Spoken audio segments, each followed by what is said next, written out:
The assassination of Archduke Franz Ferdinand, 100 years ago on the eve of the assassination's centennial. Find out how a teenage Serbian nationalist provided the spark for World War I.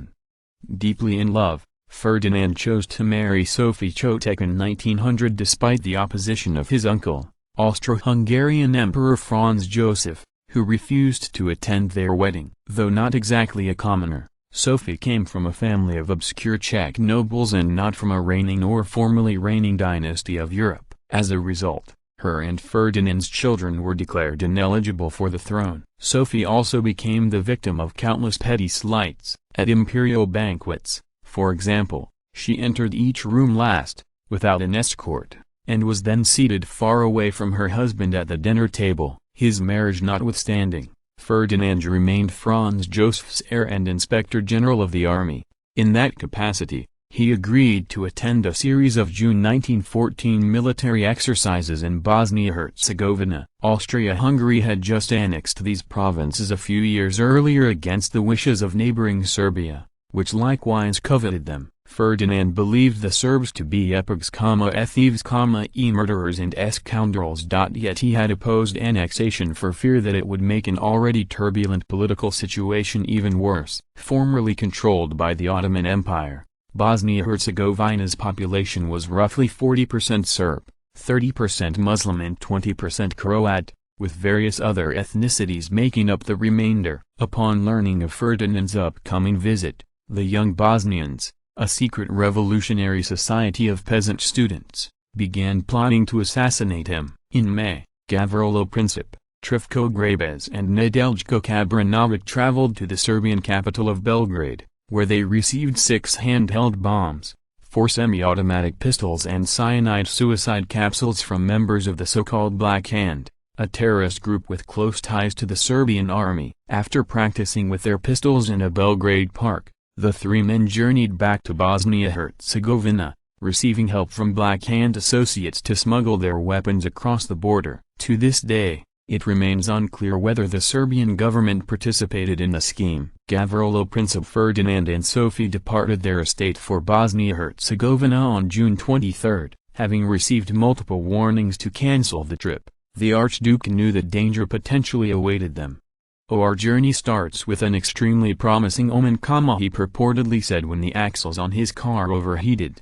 Oh, here our car burns, and down there they will throw bombs at us. After arriving at a spa town a few miles outside of Sarajevo, Bosnia-Herzegovina's capital, Ferdinand attended 2 days of military exercises while Sophie visited schools and orphanages. On a whim, the couple drove in one evening to check out Sarajevo's bazaars. While there, they attracted a crowd of onlookers, including Princip, but were apparently treated with warmth and politeness. Following a banquet with religious and political leaders, only one day of events remained before Ferdinand and Sophie were to return home. That morning, June 28, the Archduke sent a telegram to his eldest son congratulating him on his latest exam results. He and Sophie then boarded a train for the short ride into Sarajevo. For once, Sophie was permitted to walk alongside Ferdinand during a brief troop inspection, after which the couple got in an open-topped car for a motorcade ride to City Hall.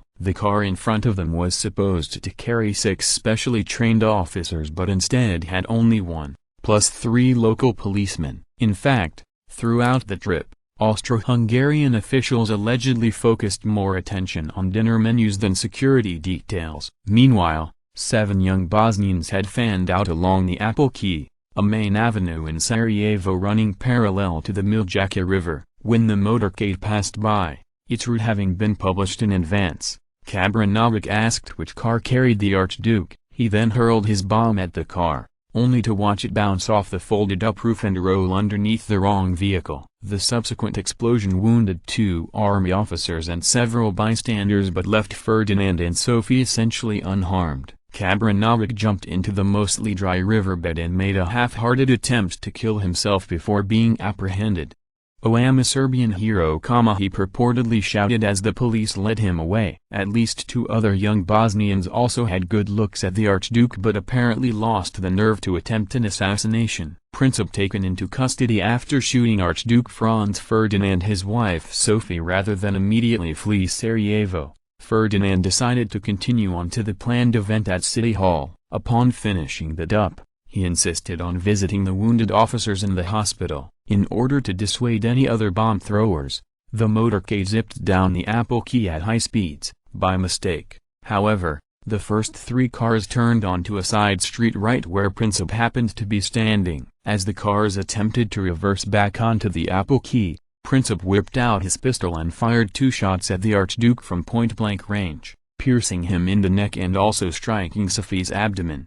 "Oh Sophie, Sophie, don't die, stay alive for our children," Ferdinand murmured. Within minutes, though, both had passed away. Princip, a slender, 19-year-old Serbian army reject, later admitted to killing Ferdinand but said he had not meant to hit Sophie. 3 weeks too young for the death penalty, Princip was given a 20-year sentence, but contracted tuberculosis and died in jail in April 1918, at the age of just 23. With tensions already running high among Europe's powers, the assassination precipitated a rapid descent into World War I.